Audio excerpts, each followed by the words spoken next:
Para empezar, si no se arrepiente Manuel Merino de Lama de los hechos políticos de los que fue protagonista, si no siente que le debe una disculpa al país por la crisis que de alguna manera provocó en gran medida con su participación.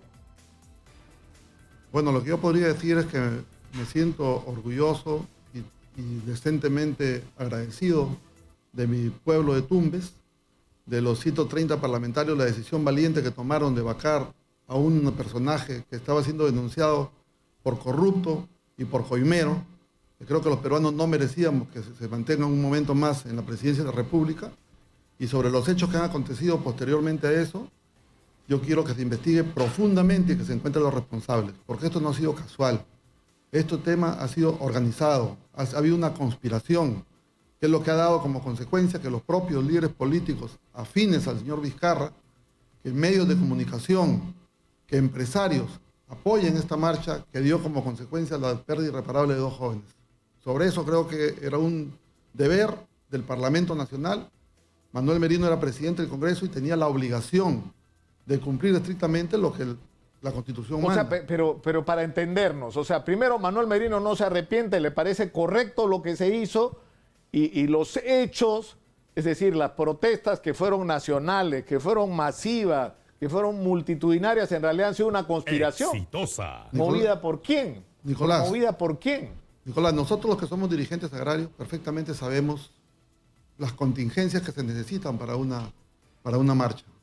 Y el haber permitido en las universidades privadas como la Católica, haberle dado licencia o permiso a los alumnos para que vayan a la marcha, el haber visto la cantidad de afiches que se habían publicado, el ver la manera como los medios de comunicación, no todos, sino algunos medios de comunicación, cerraban la cámara donde había poca gente, abrían la cámara donde había mucha gente, líderes políticos moviéndose a nivel nacional para poder conspirar contra el gobierno, esa es traición a la patria. Pero a mí me sorprende, Manuel, que no sea consciente con respecto a la situación. Es decir, lo que estaba en discusión en el Perú no era si Martín Vizcarra era culpable o inocente, eso es un tema que resolverá la justicia.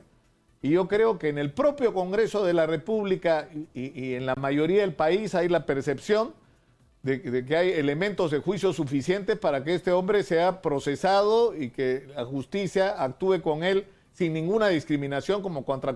Ahora, ¿la discusión cuál era? La discusión era si era el momento conveniente para vacarlo o si había que esperar que avance la investigación por parte del sistema de justicia. Es más, habían maneras distintas de hacer las cosas dentro del Congreso con respecto al propio procedimiento de vacancia. La sensación que daba es que ustedes estaban desesperados por la vacancia. No es así, Nicolás. Yo te agradezco que hayas puesto este tema en el contexto. En primer lugar, porque el presidente del Congreso lo que hace es ser un director de orquesta.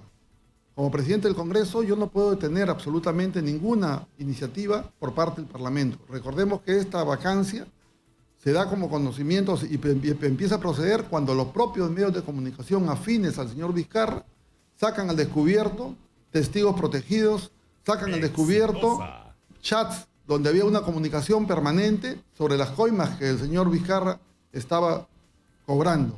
En consecuencia, esos hechos dan como resultado que una bancada promueva la vacancia del señor Vizcarra, que no podía ser detenida por el presidente del Congreso. Lo hace José Vega, de Unión por el Perú, claro, reúne las 26 firmas. Claro, pero el papel del presidente del Congreso es clave y remitámonos a la primera vacancia. La primera vez que se presenta la solicitud de vacancia, el congresista Edgar Alarcón tiene unos audios que revelan las conversaciones de Martín Vizcarra, entonces presidente, con su entorno. En vez de que ese audio vaya a la comisión de fiscalización, sea procesado, sea revisado por peritos, se haga una indagación sobre eso y luego de haber hecho una investigación llevarlo al Congreso, se llevó directamente al Congreso y a partir de eso es decir, fue una desesperación por la vacancia y no un manejo responsable con respecto a las consecuencias que un hecho de esta naturaleza podía tener, y estamos hablando de la primera. A ver, si nos referimos a la primera vacancia, Nicolás, debo precisar, y es importante que la población que nos está escuchando sepa, en el Parlamento, cuando se inicia un pleno, todos los 130 parlamentarios, o los 129, sin contar al presidente, tienen la facultad y el derecho de iniciando un parlamento pedir el uso de la palabra. Generalmente se hace cuando pasa una semana de representación para poner en alerta algún tema urgente o algún tema que posiblemente haya llegado en manos de cualquiera y que tiene que ponerlo a disposición. Esa responsabilidad exclusivamente la tiene el propio parlamentario. Eso no se puede prohibir. Eso es importante que se sepa. No es un acto de desesperación del presidente del Congreso, que es lo que prácticamente se puso en el contexto nacional, y que a eso se sumó el Merino llama a los cuarteles, que también fue falso, Exitosa. y que también lo hemos aclarado en alguna oportunidad. La llamada fue entre el edecán de la Marina y el comandante general de la Marina.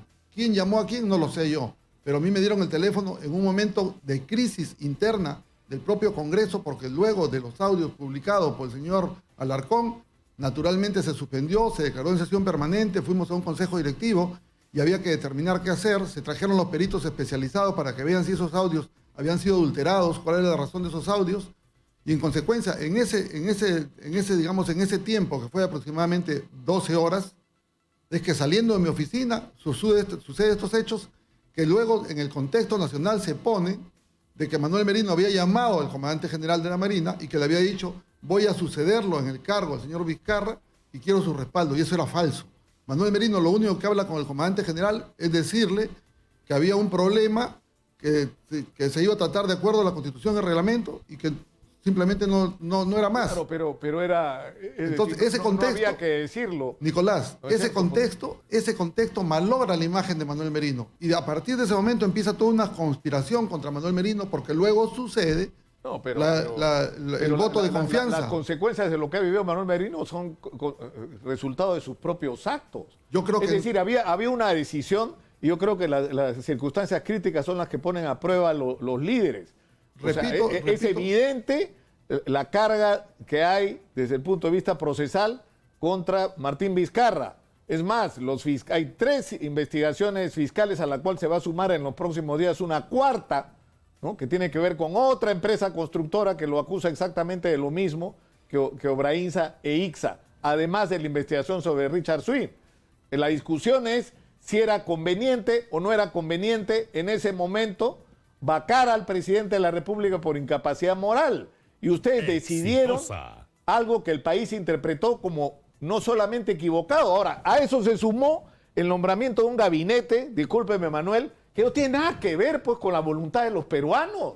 Es decir, era el regreso de los dinosaurios al poder en el Perú. Más bien pareció una conspiración al revés, de gente que estaba desesperada por sacar a Vizcarra, por entrar ellos al gobierno. Al contrario... Y lo puso Manuel Merino. Nicolás, yo tengo una lectura diferente. Yo respeto las opiniones, porque creo que somos seres humanos y tenemos que escuchar también las opiniones contrarias. Pero en este caso particular yo debo precisar. Primero, Manuel Merino no conspiró contra nadie, en primer lugar. No conspiró contra nadie, sino Manuel Merino lo que ejerció fue su mandato como presidente del Congreso y que constitucionalmente le correspondía sucederlo al presidente de acuerdo al artículo 115 de la Constitución Política, que así lo manda, porque es mandatoria, no es un hecho que yo pueda denegarme. El Congreso tenía que asumir su responsabilidad. Además de eso, no habían los votos cuando se presenta la vacancia. Desde los 26 votos que había que conseguirse, que en este caso el señor José Vega la promovía, luego para que se pueda admitir a debate la moción de vacancia, que son procedimientos que están establecidos. No es que Manuel Merino, como presidente del Congreso, pueda guardar esa vacancia y no ponerla al voto. Tenía que ponerla al voto porque así lo establece el reglamento del Congreso. Cuando tú quieres ver una moción, tienes que ver prioritariamente la moción que corresponde, en este caso, a un tema de vacancia. Tan igual como sucede, que es un caso mucho más crítico, cuando tú censuras a un presidente del Congreso. Yo he sido sometido a 2 censuras en el Congreso, y las 2 censuras tienen que ponerse inmediatamente en el primer pleno posterior a la presentación de la censura, y nos hemos sometido. Y en este caso particular del señor Vizcarra, los votos que se supone que decía que habían no lo sabían, porque había una clara evidencia por declaraciones dadas de algunos líderes que no iban a apoyar la vacancia. Exitosa. Entonces el tema no estaba preparado, no es un hecho que se consumó de una manera organizada, en un tema de conspiración, al contrario, era un tema de decencia, de ética, de moral, que estoy seguro que tú, estando en el Congreso como congresista de la República, igualmente hubieses apoyado, porque no puedes tener a un presidente nitómano, a un presidente que ha sido denunciado por corrupto y por coimero, y mantenerlo porque simplemente tenemos que esperar las elecciones para que después del 28 de julio se pueda ir. Yo creo que en ese tema son las posturas de cada una de las personas. Yo no voté. Los 105 votos, no está el voto de Manuel Merino, porque yo acostumbré en el Congreso a nunca votar mientras estaba asumiendo la presidencia del Congreso. Lo que ha hecho Manuel Merino es llevar el Congreso, digamos, el funcionamiento del Congreso como corresponde. ¿Y no siente Manuel Merino ninguna responsabilidad por lo que ocurrió después? Porque incluso lo hemos discutido en más de una oportunidad con diferentes opiniones con respecto a la distancia que hay entre lo que pueda tener la apariencia de legal y lo que es legítimo ante la ciudadanía.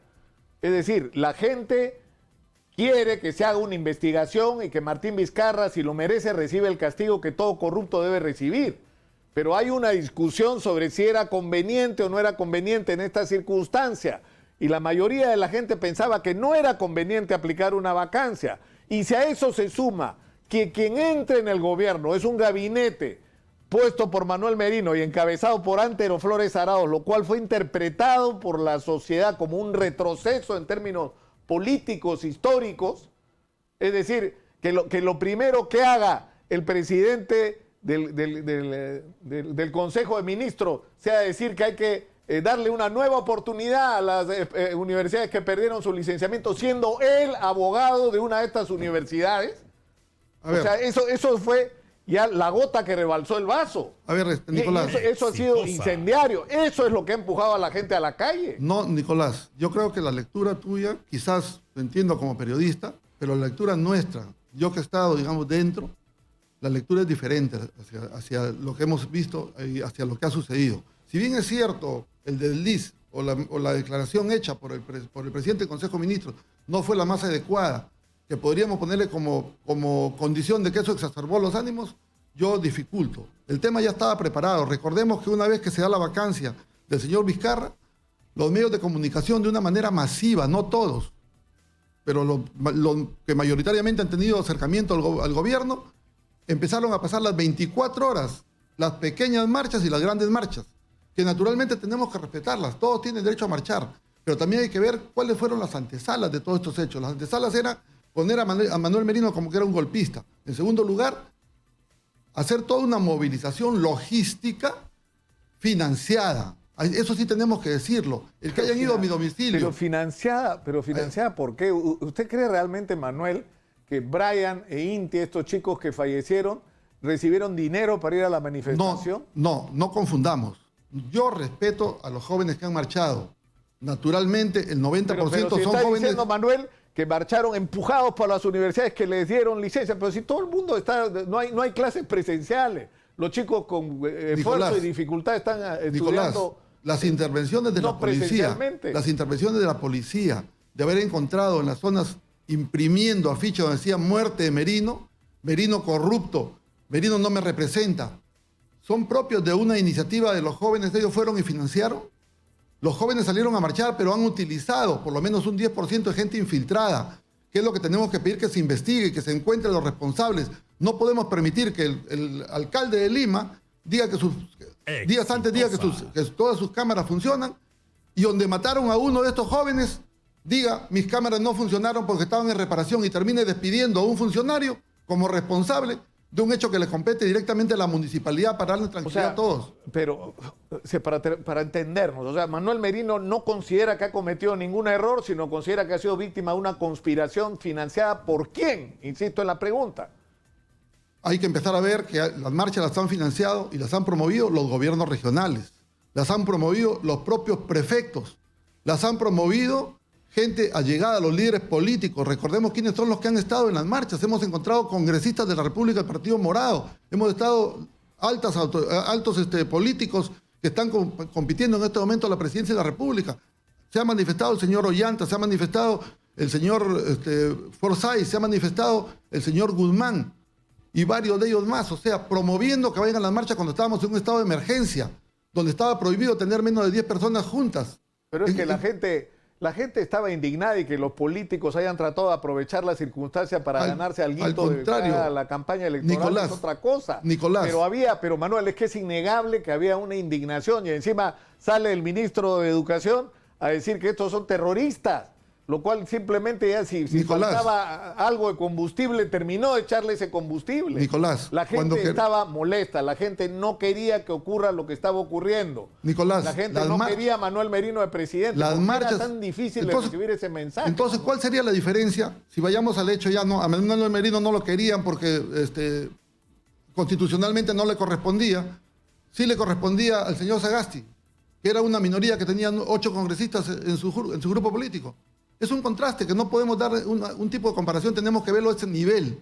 Tenemos que verlo a ese nivel. Lo que ha sucedido es esta conspiración que tiene que descubrirse, tiene que investigarse. Exitosa. Y por eso yo exhorto a la propia fiscal de la Nación, que ha hecho la denuncia contra Manuel Merino, que haga la denuncia contra estos líderes políticos que exacerbaron. La fiscal de la Nación ha abierto esta investigación porque tiene digamos, la presunción de que lo que ha ocurrido acá es que la muerte de estos chicos, al igual que las decenas de heridos que hubo, ahora está claro, por perdigones, que no eran de goma, que no eran canicas, eran perdigones de plomo que están prohibidos y que además, según los peritos, han sido disparados por escopetas perdigoneras. ¿Y quién tiene escopetas perdigoneras? La policía. Entonces, alguien de la policía es responsable de esto, pero esto es el final de la historia.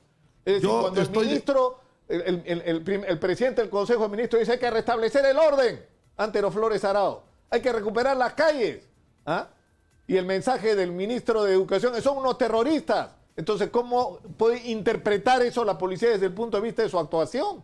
Yo lamento, está sometida Nicolás, a seguir las instrucciones de los políticos. Nicolás, si ponemos en ese contexto, entonces yo diría, o sea que la sola declaración del ministro de Educación, la sola declaración del presidente del Consejo de Ministros hizo estas movilizaciones. A nivel nacional han habido movilizaciones que les corresponde legítimamente, pero han sido pacíficas. Lo que tenemos que rechazar son las movilizaciones violentas que hemos terminado con muertos, como ha sucedido en el norte y en el sur con la ley agraria. ¿Quién tiene responsabilidad? ¿El señor Sagasti tiene responsabilidad? ¿Que ha estado a cargo del gobierno? No. Entonces, ¿dónde está el tema contrapuesto entre una cosa y otra? Lo que sucedió en la discoteca Restobar con el señor, en esa oportunidad, siendo presidente de la República, el señor Vizcarra. ¿Hay denuncia contra el señor Vizcarra sobre esos hechos? ¿Acaso el señor Vizcarra ordenó que vayan? Acá de lo que se está hablando, Manuel, es otra cosa. Es decir, es lo mismo. Que la decisión política que se tomó en el gabinete y que tomó el gobierno fue limpiar las calles de manifestantes. Y eso tiene consecuencias prácticas. Te vuelvo a repetir, Nicolás, los planes operativos los ha organizado la policía. Nosotros hemos estado 6 días en el gobierno instalando nuestro gabinete. El gabinete ha tenido 48 horas menos donde hubieron las 2 muertes y ya tiene responsabilidad el ministro. El ministro puede tener responsabilidad política, pero no podemos poner en el contexto. Yo le hago una pregunta y le ruego que me conteste con sinceridad. Usted mismo acaba de hacer referencia que estábamos en estado de emergencia, no estaban permitidas las manifestaciones. ¿Ordenó o no ordenó Manuel Merino y su gabinete disolver esas manifestaciones y limpiar las calles de manifestantes? ¿Sí o no? ¿Qué capacidad, Nicolás, puedo tener si nosotros... Porque es el jefe supremo de las Fuerzas Armadas. No hemos tenido el mando en ese momento, porque recordemos que hay un procedimiento para tener el mando de las Fuerzas Armadas y la Policía Nacional, y ese procedimiento no se llegó a dar. Yo solo recibí el saludo del Comando Conjunto de la Policía Nacional en el Parlamento el día que yo asumí el mando. Y luego el procedimiento para tener el mando de las Fuerzas Armadas y de la Policía Nacional no llegamos a realizarlo, porque el tiempo fue muy corto. No llegamos a tener esa facultad. Sin embargo, yo creo que aquí lo que tenemos que pedir es que se haga una profunda investigación, que se hagan los responsables, pero que realmente sea una investigación que sea de garantía para que nos pueda dar la certeza qué es lo que sucedió. Si es que los miembros de la policía en su momento que fueron héroes hoy día son criminales. Eso hay que investigarlo. Y si han habido malos policías, que se sancionen los malos policías. Pero no puedes poner a toda la Policía Nacional como criminales. Pero eso es inconcebible. Yo creo que nadie está haciendo esto y lo que es verdad es que ha habido un mal manejo de la relación entre la policía y los ciudadanos y la sociedad. Y lamentablemente no ha ayudado para nada las decisiones tomadas por Rubén Vargas con respecto al manejo de quién debe estar a mando de la Policía Nacional. Pero, es decir, lo que a mí me resulta sorprendente es que usted, Manuel, no sienta ningún nivel de responsabilidad sobre lo que pasó. Nicolás. Es decir, si estás viendo que el país te rechaza, porque el país te está rechazando, tú tienes que renunciar, tú tienes que obedecer ese mandato que Nicolás, estás yo te vuelvo a preguntar, me pongo en el otro extremo. ¿Manuel Merino se ha aferrado al poder? ¿Manuel Merino ha querido mantenerse en el poder?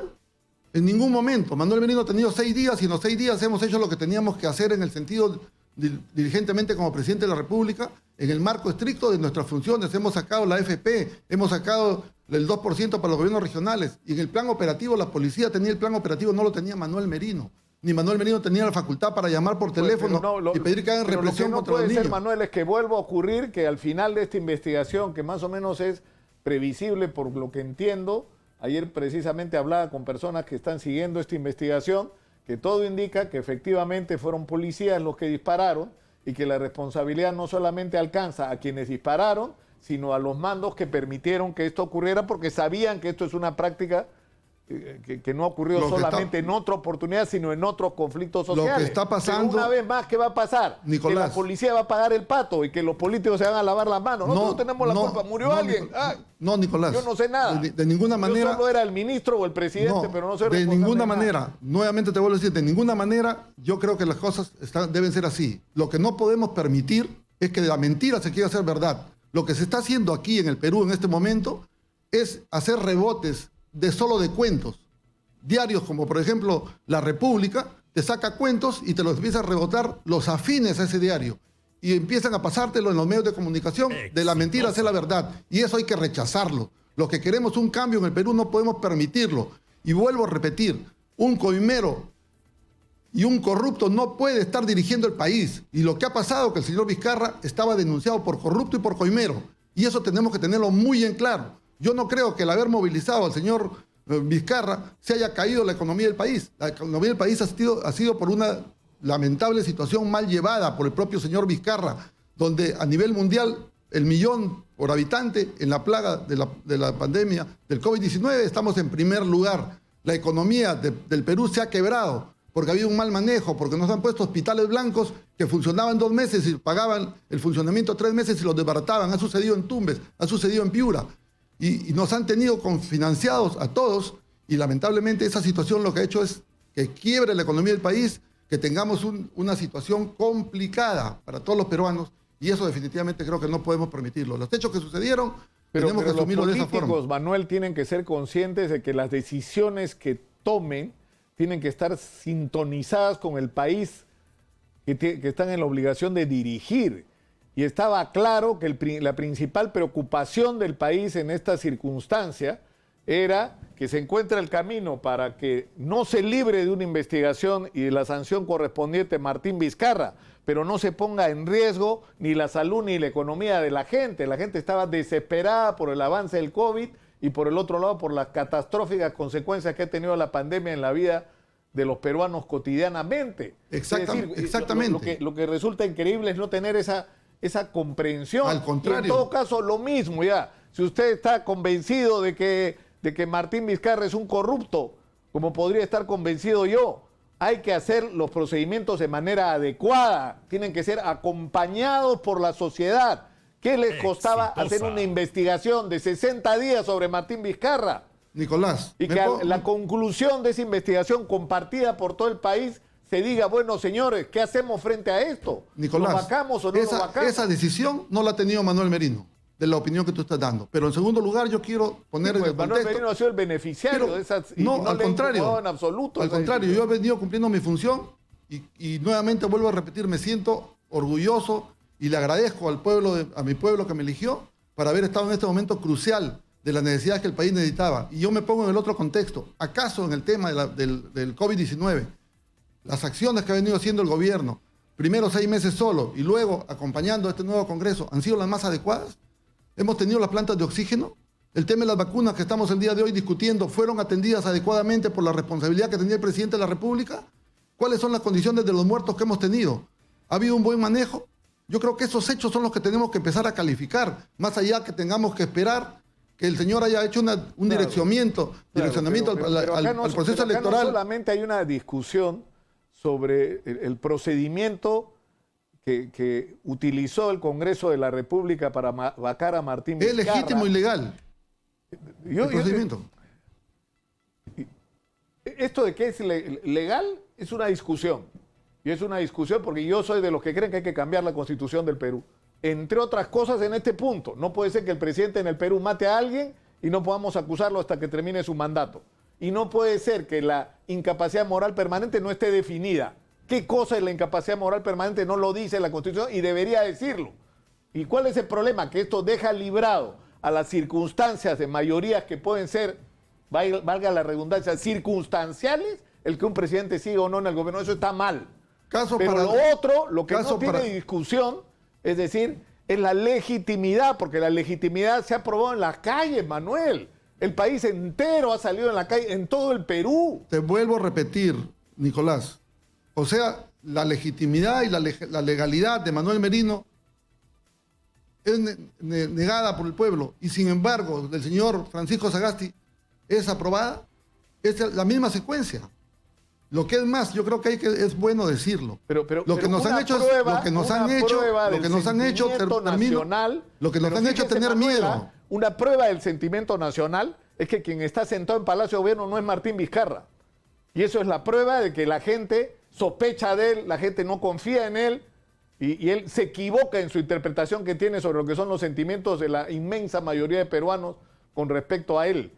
Pero eso, es decir, el que sea Sagasti es una prueba del sentimiento de la sociedad con respecto al tipo de decisión, sobre todo por el tipo de gabinete que se formó. Vuelvo a repetir porque no hicieron ni siquiera un gabinete de consenso con otros sectores para enfrentar los graves problemas del país. ¿Qué hubiese sido? Le dieron el gobierno a la derecha más recalcitrante, a defensores de intereses. O sea, ¿qué mayor ejemplo que ese mensaje de Antero Flores Aró? El primero, casi lo primero que dijo. Nicolás, hay que darle una nueva oportunidad a las universidades que perdieron la licencia. Oiga, pero si usted es abogado, claro que soy abogado, pero no me voy a meter, se acababa de meter. Y se acababa de meter. Nicolás, o sea, no podemos poner como referencia, porque recordemos que la imagen que le pusieron al Congreso, que era un Congreso populista. Y consecuentemente, si Manuel Merino salía del Congreso populista, debía generar las garantías al empresariado de que la manera como se iba a manejar el país era una manera correcta, de una manera de la mejor forma en la parte económica, para recuperar la confianza. Y naturalmente sobre eso se enfocó. No se pusieron gente del Partido de Acción Popular. No copamos el gabinete con gente de Acción Popular. Al contrario, no hubo un absoluto representante de Acción Popular en el gabinete de Merino. Lo que ha sucedido es que el señor Vizcarra nos ha tenido acostumbrados al miedo, al temor. La quiebra económica que sucede en el país, la gente no lo está visualizando, pero la historia nos va a juzgar. Yo estoy convencido de que este señor corrupto y coimero le ha hecho daño al Perú y ha conspirado permanentemente. Veamos su situación desde que él asumió. Conspiró contra el señor Pedro Pablo Kuczynski. Luego siguió conspirando contra la propia Keiko Fujimori en las reuniones que sostuvo. Y así sucesivamente. Y este Congreso ha sido un Congreso disgregado. Aquí no hay una mayoría absoluta. Ningún grupo político, Nicolás, ningún grupo político tenía una mayoría absoluta para utilizar la Constitución y querer vacar a un presidente a la mala. Pero todo eso lo va a juzgar la historia y lo va a juzgar el sistema de justicia. Y no se va a librar Martín Vizcarra, así como no se ha podido librar de que lo investigue el equipo especial Lavajato, no se va a poder librar de la justicia por más que haga lo que pretenda hacer. Pero el problema es que hay procedimientos, hay caminos adecuados para hacer las cosas. Y sobre todo en un contexto como el que estamos viviendo. Estamos en medio de la peor crisis de nuestra historia. Nunca hemos estado como estamos ahora. Y por lo tanto hay que actuar con la mayor responsabilidad posible. Y si hay que tolerar a un presidente sospechoso de corrupción, porque quien va a decidir si es culpable o inocente no somos nosotros, sino la justicia, por más convicción personal que yo pueda tener de que es así, es decir, yo puedo estar convencido de que todo lo que dicen sobre él es cierto, y sin embargo, eso no me da el derecho a tomar medidas en contra de él, porque la justicia no lo ha resuelto.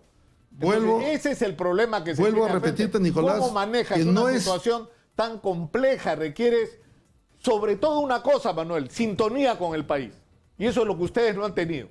Mira, vuelvo a repetirte, al contrario. Este Congreso es el que mejor ha sintonizado con el país. Este Congreso ha tenido la capacidad de ponerle la mano en el bolsillo a los empresarios, que no lo ha hecho ningún Congreso antes en su vida. Este Congreso ha salido al frente a defender los intereses sociales de la deuda que se tiene social de la gente. Hemos estado legislando en el tema del CAS, nunca más. Hemos estado legislando en el tema de la AFP, en el tema de la ONP, en congelamiento de cuentas. O sea, este Congreso socialmente es el mejor Congreso. Lo van a reconocer en el futuro. Que los hechos que hayan sucedido con el señor Vizcarra, que ha tenido amedrentada a la población, que la ha tenido con miedo, lamentablemente por el manejo que ha tenido, es otra cosa diferente. Pero eso no va a poner en el contexto de que el Congreso actuó mal. El congresista Manuel Merino de Lama, que ha dicho una cosa muy grave. Él lo que dice es que todas estas manifestaciones han sido producto de una conspiración que incluso ha recibido financiamiento. Y yo le reitero la pregunta que me revientan acá en los mensajes de las diferentes redes a las que estoy suscrito.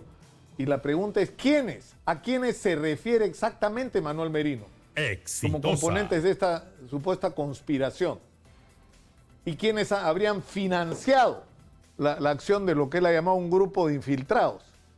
Esa es parte de las investigaciones que queremos que se esclarezcan. Y por eso cuando yo digo que la fiscal debe asumir su responsabilidad en denunciar a quienes tiene que denunciar, y en esa línea me someto yo a las investigaciones porque sé que no tengo absoluta responsabilidad en los hechos que han sucedido, absoluta responsabilidad. Yo he estado presidiendo el Congreso y la vacancia del señor Vizcarra es constitucionalmente válida, así lo tiene la Constitución peruana, y si queremos modificar la Constitución es otro hecho diferente, pero en este caso la Constitución, como lo tenemos el día de hoy, artículo 112, inciso 2, 113, inciso 2, y artículo 115, así lo establece. Entonces, en consecuencia, sí, vuelvo a repetir que ha sido financiada, porque toda esta movilización, ¿quién puso movilidades? Los jóvenes pueden salir a marchar y en ellos no me voy a oponer. Pero aquí se ha filtrado gente, sí, estoy seguro que se ha filtrado gente. Porque el joven no va a ir a hacer un acto de agresión, que es lo que hemos visto en las calles, tirando piedras sobre los policías. Y naturalmente en este enfrentamiento terminemos con 2 muertos. Lo que no podemos permitir es que esas personas que asusaron la marcha en un momento de emergencia, donde está prohibido tener reuniones de más de 10 personas, no se les esté notificando. Me refiero al señor Ollanta, me refiero a la señora Verónica Mendoza, al señor Guzmán, que son del Partido Morado, que lamentablemente esa doble moral que tenemos es la que no nos permite todavía visualizar los hechos que están sucediendo en el país y que tenemos que estar en ese...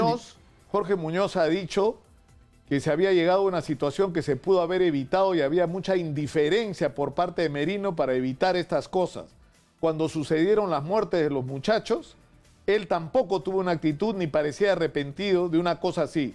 Esas fueron las razones por las que yo tomé la decisión de alejarme de Acción Popular. Eso es lo que dice Jorge Muñoz. Que esto se pudo haber evitado si Manuel Merino hubiera actuado de una manera diferente. Vuelvo a repetirte, Nicolás, y creo que es bueno que quede bien en claro. Las muertes suceden el día sábado. El gabinete asume el día jueves en la tarde.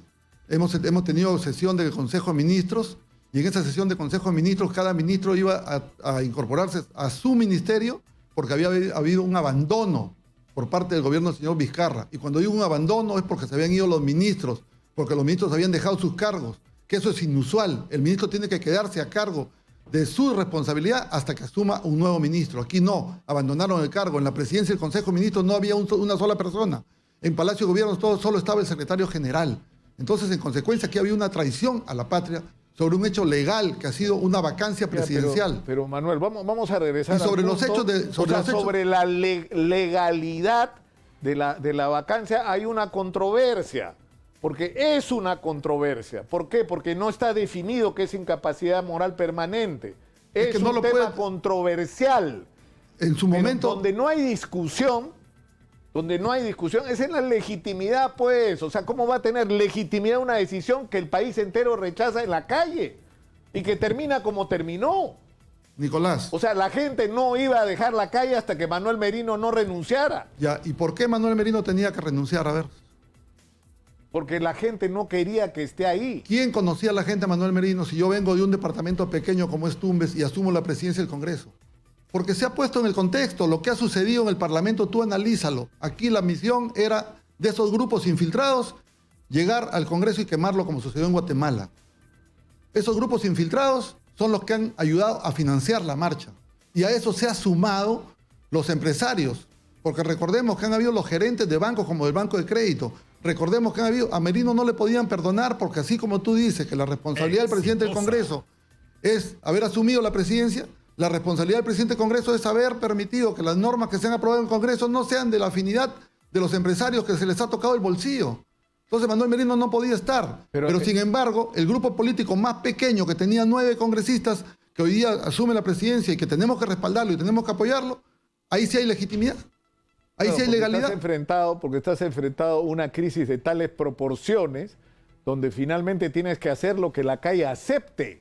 Y esa es la situación a la que ustedes han llevado. Y si ustedes dicen que hay una conspiración de parte de quienes no quieren perder privilegios en el Perú, no han podido servir de mejor manera a esta gente que no quiere perder privilegios actuando como actuaron. Porque se equivocaron, porque actuaron mal, no hicieron lo correcto. Vuelvo a repetir que lo que estamos consiguiendo, Nicolás, y es por eso que yo he guardado silencio un regular tiempo, es que no nos demos cuenta de lo que está pasando en el país. Que estemos entretenidos en situaciones que tienen que investigarse y que se va a saber quiénes son los responsables. Pero nos estamos olvidando que este gobierno manejó mal la pandemia, que ha hecho quebrar la economía. Lo que nos estamos olvidando que tenemos en este momento una discusión que no hay vacunas. Lo que nos estamos olvidando que nunca llegaron nunca llegaron las pruebas moleculares. Estuvimos con pruebas rápidas que nos daban falsos positivos y falsos negativos, que no nos permitió manejar la pandemia, que no se llegaron a traer plantas de oxígeno, que nos mantuvieron a un 98% del oxígeno y luego con una directiva que nunca se pudo visualizar y que eso nos limitó, y que el día de hoy, que estamos a puertas de cumplir Navidad, cuando los ciudadanos vayan a su casa a cenar, se van a encontrar que ya no está su madre, que no está su hermano, que no está su primo, que no está su amigo. Ahí vamos a reflexionar y nos vamos a dar cuenta el fracaso que ha sido este gobierno del señor Vizcarra, que solamente ha buscado sus intereses, que todavía no estamos visualizando porque estamos todavía en una pelea interna de querer hacer responsable al presidente del Perú en la muerte de 2 jóvenes que no tenían derecho a morir, pero que han sido dados por infiltrados, y que ahí tenemos que hacer responsables a aquellos que tenían la obligación de salvaguardar la seguridad de todos los peruanos. Y lamentablemente en eso cae el alcalde de Lima, porque el alcalde de Lima tenía que salvaguardar a todos los peruanos con sus cámaras instaladas. Pero si no hubiera habido la instrucción de desalojar a la gente de la calle, no moría nadie. ¿Pero quién iba a dar instrucciones de desalojar, Nicolás? Nicolás, estamos escuchando de la mentira verdad. Nicolás, la policía que atiende estos eventos de confrontaciones en la ciudad de Lima se enfrenta constantemente a manifestaciones de ambulantes, de trabajadores de construcción civil. Muchas de estas manifestaciones terminan con piedras, con palazos, con ladrillazos, con gente quemando llantas, y no tiene que morir nadie. Son policías experimentados en el manejo de este tipo de situaciones. Pero acá murió gente porque se actuó de una manera descontrolada por parte de un sector de la policía. Entonces volvemos a lo mismo, entonces, Nicolás. Esa policía, esos jefes de la policía, son los mismos que dejó el señor Vizcarra. Manuel Merino no ha cambiado un absoluto jefe para decir que Manuel Merino ahora los jefes actuaron de otra forma que no actuaron antes cuando estuvo el señor Vizcarra. O sea, hay una contradicción y la mentira la quieren hacer verdad. Lo que tenemos que entender es que el día de hoy los problemas que estamos pasando es porque ha habido incapacidad en el gobierno del señor Vizcarra. Y el esfuerzo que tenga que hacer el señor Sagasti, tendremos que apoyarlo desde el Parlamento mismo. Porque el hecho de que no hayan vacunas, que hoy día estemos discutiendo el tema de las vacunas, que la propia ministra ha dado una declaración contraria a los hechos que había dado el señor Vizcarra en el mes de octubre, y que hoy día se esté pretendiendo decir que la vacuna no llega por culpa del Congreso de la República, eso no hay que permitirlo, porque nos siguen mintiendo al país, y tenemos que salir a poner al descubierto a estos señores que lamentablemente han estado viviendo del dinero de todos los peruanos. Exitosa. Y eso es lo que ha hecho que se manejen los medios direccionados, que lamentablemente están afectando a la tranquilidad y dividiendo el país. Eso no hay que permitir. Yo, como parlamentario, que he luchado contra la corrupción, hoy como presidente del Congreso me tocó luchar también contra la corrupción, y luego como presidente de la República también luchar por la corrupción, me siento orgulloso. Y vuelvo a repetir, el esfuerzo que tenemos que hacer los seres humanos que queremos un cambio del país. No tiene nada de qué arrepentirse. Usted sabe, Manuel, que Hildebrand en su semanario hizo pública la existencia de un documento de inteligencia de la Policía Nacional, que es el documento 492-2020 7D4A U2, que se emitió el 13 de noviembre y según el cual se hace un análisis para proporcionar inteligencia prospectiva operativa a los órganos de inteligencia con el objetivo de resguardar el orden público, avalar el patrimonio público a privado en torno a la conflictividad social del factor gubernamental y sociológico que pudiera registrarse ante la vacancia presidencial y juramentación del presidente de la República. Es decir, que ha habido un plan para enfrentar estas manifestaciones y la decisión de no permitirlas y la decisión de usar, es decir, basta, y le reitero, oír lo que dijo Antero Flores Arauz o lo que dijo el ministro de Educación con respecto a los manifestantes. A ver, Nicolás, hay un tema repetitivo que te lo he escuchado y que como que queremos caer en ese error. Las declaraciones que puede dar el presidente del Consejo de Ministros, habrá que tener la oportunidad que lo entreviste y le pregunte cuáles fueron las razones y los motivos. Cuando él ha juramentado como ministro y a cargo de la presidencia del Consejo de Ministros, estos temas ni los hemos tratado en absoluto. Porque aquí lo que se trataba era hacer un gobierno de transición. No discutían qué hacer frente a la sublevación que había en la calle de todo el hacer un Perú. gobierno de transición que permita garantizar, en primer lugar, la salud pública y la recuperación de la economía y la generación de trabajo para todos los peruanos. Esos son los 3 puntos básicos que se trataron en el Consejo de Ministros y te lo puede garantizar cada uno de los ministros que asistió. Que cada ministro iba a ir a su sector para poder informar en qué situación lo encontraba.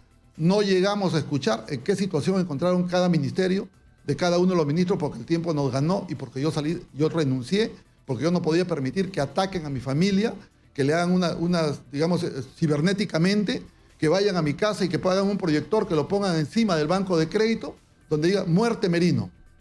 O sea, aquí era un acto de terrorismo, que se estaba utilizando el derecho absoluto de los jóvenes, pero que se estaba incursionando gente que tenía un mal propósito.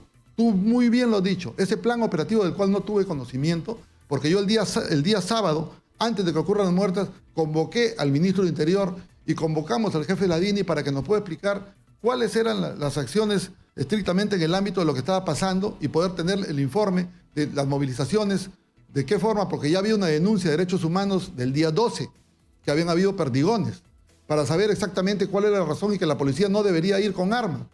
Y en ese sentido, la explicación que me hace el jefe de la DINI no era una información que relativamente me podía convencer y la voy a alcanzar a la prensa para que vean cuál es la información. La información era cuántas personas se habían movilizado entre las marchas y no había objetivamente ningún resultado de haber identificado quiénes eran los promotores del financiamiento de estas marchas. Recordemos que días antes el propio señor Swing, lo que pasa es que nos estamos olvidando. Recordemos el día Swing, el señor Swing en los cerros de acá del interior de Lima, promoviendo con pagos a los jóvenes para que bajen a marchar. Esos temas hay que investigarlos y se tienen que saber. Lo que sí tenemos que ir a un tema que creo que nos estamos descuidando en esta entrevista es cuál es el acercamiento de la fiscal con el señor Vizcarra. Y digo esto porque cómo se ha premeditado rápidamente el día 10 o 11 ya poniendo la denuncia sobre Manuel Merino. Recordemos que la señora Pilar Macetti viene desde el inicio de esta gestión y los hechos que hemos acontecido en el tema de la pandemia, que no son los más exitosos y son los que el día de hoy venimos a reclamar, que la gente viene pidiendo, que inclusive la Premier va a estar el día lunes convocada por el presidente de la Comisión COVID-19 para que pueda explicar cuáles son los contratos que se han hecho. ¿Qué es lo que está pasando realmente entre lo que dijo el presidente y el no cumplimiento? Eso está fuera de discusión. Incluso yo creo que está fuera de discusión porque por algo existimos nosotros como medio de comunicación con respecto al papel que han cumplido en las últimas décadas algunos medios de comunicación. Eso lo tenemos absolutamente claro y por eso existimos. Para ser, como nosotros decimos, la voz de los que no tienen voz, porque en este país los poderosos tienen demasiadas voces. Pero eso no explica lo que ha pasado, ni escucho de su parte, Manuel, ningún tipo de balance autocrítico sobre lo que ha sido su propia conducta. Pero a mí me preocupa un asunto más, el impacto de esto sobre Acción Popular. Mesías Guevara ha dicho que ustedes deberían ser expulsados del partido. Y no sé si ya formalizó la solicitud como presidente encargado del partido en este momento. Yo solamente te respondo 2 cosas. La primera, Nicolás, nadie queremos, como hombres de fe, que haya muertes. Y así como hemos mencionado estos 2 muertos acá en la capital, nos hemos olvidado que han habido 2 muertos de agricultores. Hay una ley que es la ley Vizcarra, que de una manera absolutamente solo, con decreto de urgencia, la postergó 10 años más sin haberla socializado con los agroexportadores y con los agricultores. Y de eso no estamos diciendo absolutamente nada. Ahí nadie hay responsable. En un grupo donde los decretos de urgencia estaban a cargo de la Comisión de Constitución y donde el grupo a cargo para eliminar estos decretos de urgencia estaban a cargo de un miembro del Partido Morado. Entonces, aquí lo que tenemos que erradicar es la doble moral. Y sí me preocupa, Nicolás, porque yo digo, la defensa irrestricta contra Vizcarra, que están haciendo muchos medios, es porque creemos indispensable un hombre que hizo quebrar la economía, un hombre que no tuvo manejo en la pandemia, que nos inauguró hospitales. Yo estuve en la Videna, en Piura. Ninguno de los defectos de Martín Vizcarra, e incluso en ninguno de los delitos que presumiblemente pueda haber cometido, justifican los errores propios. Es decir, al final, si todo lo que usted dice es cierto, ha terminado haciéndole un favor a Martín Vizcarra. Entonces, ¿por qué permitirle victimizarse? Entonces, ¿por qué permitimos? ¿Qué les costaba hacer una investigación abierta, transparente, pública en el Congreso sobre la gestión de Martín Vizcarra?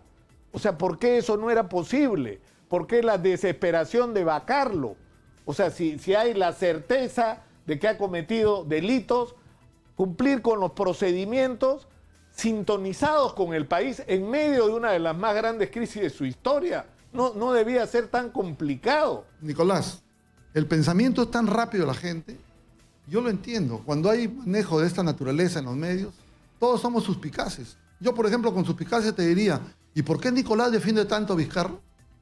En esta entrevista que he venido a darla, porque creo que tengo que dar la cara a la población y tengo que decirle cuál es mi parecer de los hechos que han sucedido con Manuel Merino, que ha sido motivo de una conspiración, de esa doble moral que hay que eliminarla en el país, de esos ciudadanos que te están escuchando y que tienen fe y confianza en tu programa y que el día de hoy tienen muertos sus familiares por un mal manejo en una pandemia donde la economía está resquebrajada y miles de millones de peruanos han perdido su trabajo. Sobre esa visión tenemos que ver, sobre esa gente que está yendo a marchar afuera del Congreso porque necesariamente tiene que exigirle al gobierno que cumpla con su programa, con su responsabilidad social. Yo creo que si en algún espacio hemos sido críticos con respecto a Martín Vizcarra y si en algún espacio hemos peleado porque sea el equipo especial el que lo investigue, y si en algún lugar hemos dicho que está mal que la fiscal de la Nación postergue, como postergó el avance de las indagaciones sobre el caso de Richard Swing, ha sido acá. Y no solamente sobre este tema, lo que pasa, Nicolás, ante la justicia, pero Nicolás, el tema... Permíteme, Nicolás, solamente te voy a cortar un poquito, permíteme solamente traer al recuerdo situaciones que hemos debatido contigo, que es la lucha frontal contra la corrupción. Cuando yo tuve la oportunidad de luchar contra un gobernador regional corrupto, que en Tumbes salió vacado y está preso el día de hoy en Piedras Gordas. Recordemos cuál es la crítica que hacíamos en ese momento. El funcionamiento del Poder Judicial y del Ministerio Público. Lo que no se tiene que permitir en el Perú es que pasen 4, 5, 6, 10 años y que esos funcionarios que nos robaron la plata a los peruanos recién se estén procesando. El problema del señor Vizcarra viene de cuándo. Viene de cuando fue gobernador regional de Moquegua. ¿De cuántos años estamos hablando? Eso hay que empezar a criticar. El Poder Judicial, el Ministerio Público tiene que ser más proactivo. No se pueden hacer investigaciones a cuentagotas y que tengas a una persona 4, 5, 6, 8, 10 años y que las investigaciones empiecen a salir a la luz cuando de repente esa persona ya tiene una función pública por elección popular. Eso no se puede permitir. El señor Vizcarra ha tenido 46 investigaciones de actos de corrupción y hemos tenido que esperar 4 o 5 años para que esas investigaciones recién se pongan en el contexto de los hechos que han sucedido. O sea, los actos de corrupción que podría haber cometido el señor Vizcarra como presidente de la República en este año 2019, ¿tendríamos que verlos en el 2024? No. Eso hay que exigir.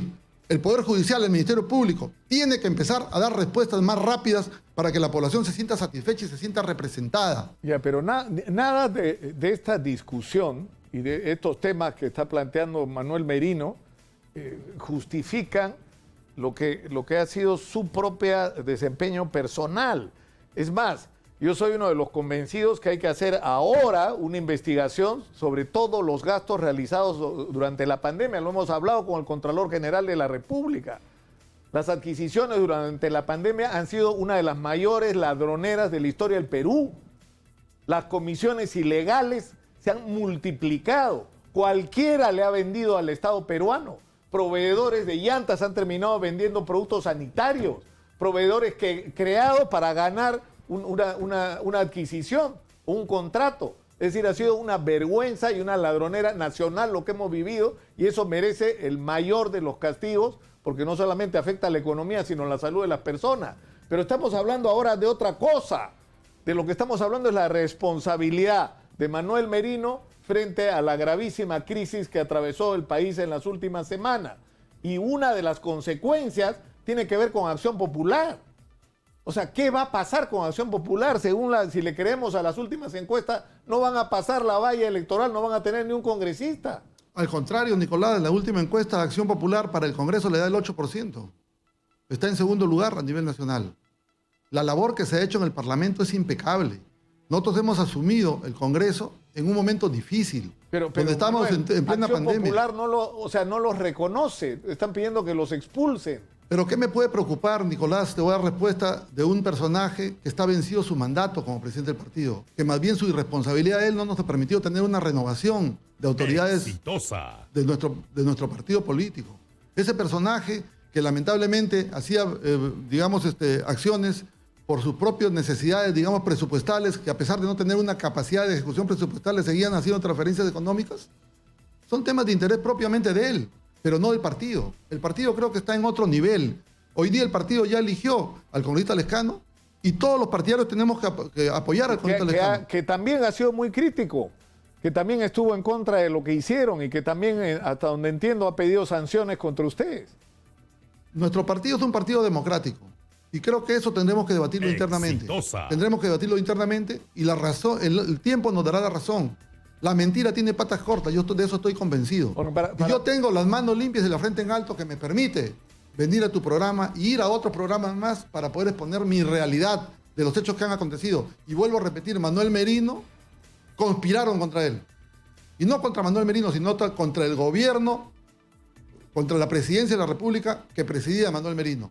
Porque eso ha sido conspiración. O sea, todo Manuel lo que ha pasado... Merino no tiene nada que arrepentirse. Manuel Merino no siente que debería pedir perdón a nadie. Me siento orgulloso de representar a mi partido y a quien tendría que pedirle perdón es a mi madre, a mis hijas y a mi esposa por haber postulado al Congreso en este periodo corto, porque ellas me pedían que no postule. Y yo postulé y las consecuencias de las cuales estamos viendo ahora, que para mí es un orgullo haber servido al país, es a lo único que yo podría pedirle perdón a ellas. O sea, no siente, por lo tanto, ninguna responsabilidad e insiste en la teoría de la conspiración. Yo insisto en la teoría de la conspiración y se va a descubrir. Y no es que yo me he pedido disculpas al país Manuel, en los errores que podemos... son parte de esa conspiración, ya he dicho parte, los medios de comunicación, ya, los grandes intereses. ¿Cuáles grandes intereses? Usted ha hecho referencia al Twitter que publicó el gerente del Banco de Crédito. ¿Usted cree que el Banco de Crédito está involucrado en esta conspiración? Sus intereses propiamente de ellos son los que han estudiado, porque ahora la diferencia entre asuma Manuel Merino y asuma el señor Francisco Sagasti, ¿cuál es la diferencia?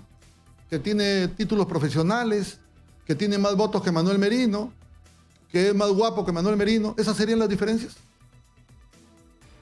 Aquí la decencia, la ética y la moral es la que tiene que prevalecer en el país y es la que tenemos que cambiar, Nicolás. Tenemos que buscar mejores hombres y mejores mujeres. Y los partidos políticos tienen la principal responsabilidad en saber escoger quiénes son sus postulantes para poder llevar su carta de presentación. Y si los partidos políticos debieran ir y tocar las puertas a la gente decente, a la gente honesta, para tener mejores cuadros en representación de los partidos políticos, tendrían que hacerlo. Y hacia eso hay que insistir. Acá me plantean una interrogante. ¿Cuál hubiera sido la postura de Manuel Merino como presidente con respecto al tema de la ONP? Se tiene que pagar la ONP. No le puedes negar tú lo que le descontaste a una persona durante 19 años. Pero en el debate interno del Congreso ustedes recularon. ¿Cuándo? En el debate no estaban decididos ir hasta el final con este tema, al igual que ocurrió en lo de la AFP. Hubo retrasos, postergaciones, revisiones, reevaluación. Falso. Y falso. Lo vuelvo a repetir. Cuando Manuel Merino terminó el último pleno, que lo íbamos a hacer justamente en Abancay y tuvimos que suspenderlo por un tema de inteligencia que nos avisó y que podían haber atentado sobre los congresistas. En ese momento, la ONP estaba en la Comisión de Economía para ir a la insistencia. Entonces, en consecuencia, aquí no hay nada que se haya reculado. Al contrario, nosotros hemos apoyado y hemos debatido con la señora ministra de Economía en su momento para que se busquen metodologías de haber cancelado la deuda que se le tiene pendiente. No se le puede negar al trabajador que es el que tiene todo el derecho, que se le dé la oportunidad y que sus recursos que aportó y que le descontaron, simplemente se digan que como es un bolso único, ya no hay plata y la plata se utilizó para pagarle a los jubilados? Yo creo que no, Nicolás. Tenemos que terminar. El Estado tiene que ser responsable de la deuda social que se tiene y los problemas que tenemos en el Perú es justamente por la irresponsabilidad que ha tenido el Estado. Tenemos que terminar, congresista. En resumen, usted no tiene nada de qué arrepentirse, no tiene nadie a quien pedirle perdón, excepto a su familia, por lo que usted ha dicho, y finalmente considera que ha sido víctima de una gran conspiración. Y sumarme a las condolencias de las pérdidas que han habido, tanto de los jóvenes en Lima como de los jóvenes en Ica. Me sumo a ellos y me sumo también a esos jóvenes en la discoteca Restobar y a todos los muertos que han habido, esos más de 530 policías en esta pandemia, a esas más de 330 enfermeras en esta pandemia y a esos más de 35 millones que se han dicho, 35.000 que han muerto y que son 70.000. Una pregunta antes de terminar. ¿Va a continuar usted en la actividad política después del 28 de julio del 2021? Los políticos nunca dejamos de ser políticos y los ciudadanos todos somos políticos. Manuel Merino es miembro de un partido político que tiene 64 años de vida institucional y yo igualmente, no con eso quiero decir que estoy postulando mañana a otro cargo. Voy a continuar en la política porque creo que el Perú necesita que los políticos que conocemos, que sabemos las cosas, cómo se están dando y que hemos luchado profundamente contra la corrupción, sigamos siempre representándonos y haciendo, digamos, docencia para que tengamos jóvenes incluidos en la política, pero una política diferente, no una política de doble moral, no una política que lo que trate es de encubrir a los mafiosos, a los corruptos, para que este Perú pueda cambiar. Muchas gracias a Manuel Merino de Lama, congresista, por estar con nosotros esta mañana. Nada más, Nicolás, te agradezco la oportunidad. Para mí ha sido un orgullo representar al país como presidente de la República y a la vez darle un abrazo fraterno y cariñoso a todos los peruanos en esta Navidad, que seguramente algunos con pena la pasarán, otros con alegría, pero que estos hechos que han sucedido en esta pandemia no se vuelvan a repetir. Que Dios los bendiga a todos. Muchas gracias. Muchas gracias a Manuel Merino, aunque no sé si todos los peruanos estarían dispuestos a devolverle el abrazo, pero en fin.